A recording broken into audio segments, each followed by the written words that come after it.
سەرجن جۆن چاپمان خەڵاتی مەدالیای شەڕەفی کۆنگرێسی پێدرا کە بەرزترین مەدالیای لەشکری ئەمریکایە. ئەمەش بۆ ئەو قارەمانێتیەی لە 4 مانگی 3 ساڵی 2002 نواندبووی بەر لەوەی گیانی لەدەست بدات. سەرۆک ترامپ مەدالیاکەی دایە دەستی خێزانەکەی. ئەم دوانیۆڕێیە ئێمە پێکەوە کۆبووینەتەوە بۆ ڕێزدێنان لە قارەمانێکی مەزن کە گیانی خۆی بەخشی. ئەو قارەمانە چاونەترسە گیانی لەدەستدا لەگەڵ 6 سەربازی تر لە کاتێکدا کە لە هەوڵێکدا بوون بۆ پاکردنەوەی دۆڵێکی دوورە دەستی باشووری ئەفغانستان لە هێزەکانی قاعیدا.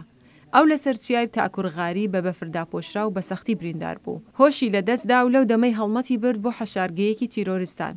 بەڵام پاش ئەوەی هۆشی هاتەوە دیسانەوە شەڕی کردەوە. تیمەکەی شەڕی دوژمنیان کردبوو لە پێناو پاراستنی هەلیکۆپتەرێکی جۆری چیونگ کە بە هێزێکی تایبەتی لەشکری ئەمریکاوە بۆ ناوچەکە دەهات. جۆن دوژمنی سەرقاڵ کرد و تەقەی لێکردن وەک هەوڵێک بۆ ڕێگەگرتن لەوەی دوژمن تەقە لە سەرباز و تاقمی هەلیکۆپتەرەکە نەکەن.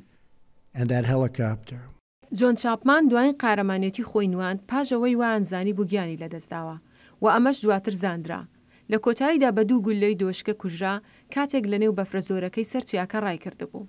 کردەوە دلێربوێرەکانی جۆن چاپمان یارمەتیدا لە ڕزگارکردنی ژیانی بەلایانی کەم 20 سەرباز.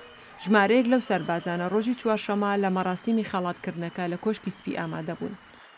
جۆن چاپمان 19هەمین سەربازی هێزی ئاسمانیە کە خەڵاتی مەدالیای شەڕەفی پێ بدرێت لەوە تایلقی هێزی ئاسمانی لە ساڵی 1947 دامەزراوە. هەروەها یەکەم سەربازە ئەم خەڵاتە وەربگرێت لە دوای شەڕی ڤێتنامەوە.